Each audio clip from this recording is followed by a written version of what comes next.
Chapter 38 Defeat of Vishnu. Om Shri Ganeshaya Namaha.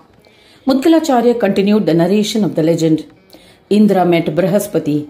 Then, led by Brihaspati, Indra and all Devas went to Vaikuntha to meet Vishnu. They prostrated before Vishnu and sang in his praise. Pleased with them, Vishnu honored them and inquired, "Please do not worry. What calamity has befallen you? Why have you abandoned Amravati and come here, O Devendra?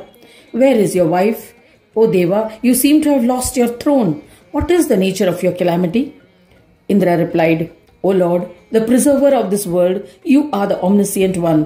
Yet I shall narrate the unfortunate and distressing calamity that has befallen us. Rakshasa Lobhasura has become powerful and conceited due to boons granted by Shiva. He has arrived with his army and challenged us. Heeding to the advice of our Guru, we have abandoned our kingdoms. O Janardana, you must take the next decision. O Madhava, Lobhasura has annexed Amravati and is now ruling Swargaloka. He has assigned our positions to Daityas. Vedas have stated that you are our protector, therefore we seek refuge. You are our savior, therefore protect us." Hearing Indra's words, Vishnu, who was wise and mighty, was enraged. He assured Devraj Indra, "I shall kill Lobhasura and the Daitya army. Do not worry unnecessarily. I shall see that your kingdom is returned to you." Promising Mahendra, Vishnu mounted his Garuda and hastily left for Amravati with his army. Hearing through a messenger that Vishnu was advancing with a huge army, all the Daityas prepared for war. They assembled outside. When the infuriated Lobhasura mounted his chariot and proceeded to the battlefield, he looked like death itself.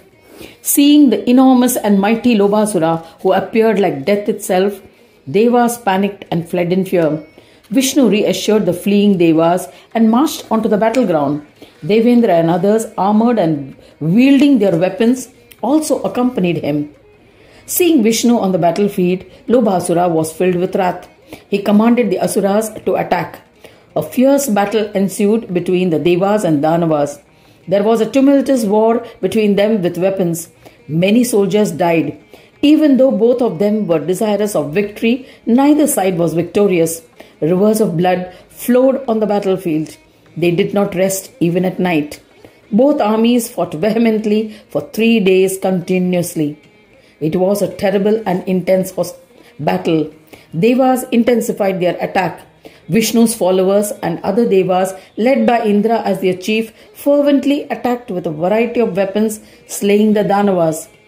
Danavas lost their patience. There was uproar and they retreated. Seeing them flee, Devas saw signs of victory. They hailed Vishnu, repeatedly celebrating their victory. Just then, Asura Viparachiti unexpectedly resurfaced, assembled an army of fresh soldiers and attacked the Devas from all sides with arrows. Devas, caught unawares, were injured and mutilated. Seeing this, Devraj Indra and other Devas were enraged and advanced towards the Rakshasas. Duels ensued. I shall recount these spine-chilling events. Indra and Gajasura were engaged in a duel. At the same time, other duels ensued between Devas and Daityas. Agni fought Tara Rakshasa. Vayu battled with Viparachiti. Varuna fought with Bali. Kubera fought Praheti. Madana with Heti. Surya fought with Narantaka. Vishnu challenged Devantaka. Jramba fought with Soma. Yama with the powerful Vritra. It is impossible to describe all of them. They fought day and night. Both sides were unwilling to concede.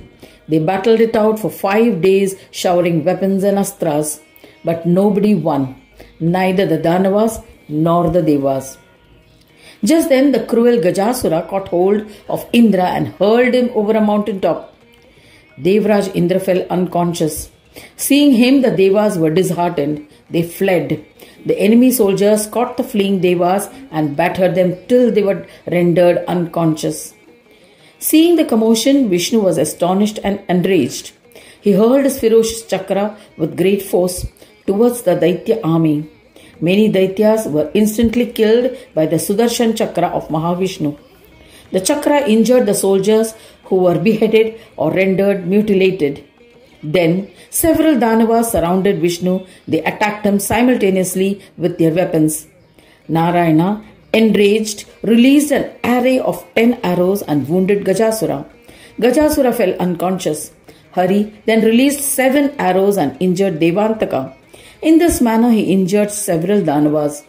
A valiant Mahavishnu showered arrows and injured and mutilated many Danavas. Seeing this, the Daitya army lamented and fled helter-skelter in fear. Lobasura came to the forefront. He faced Janardana.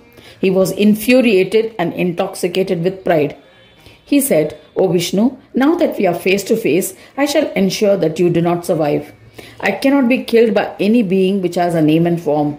Despite being aware of this, why have you foolishly challenged me?"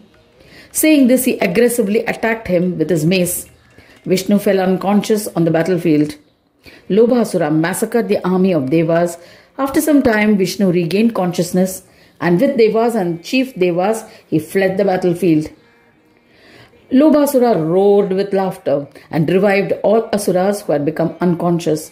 Then, with great joy, Lobasura returned to his kingdom. Brahmins also praised him. He made donations and there was a grand celebration of his victory.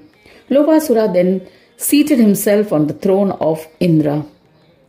Thus ends the 38th chapter titled Defeat of Vishnu in the 4th Khanda of the Purana Upanishad, Srimad Mudgal Puran, describing the legends of Gajanana, dedicated to Gajanana.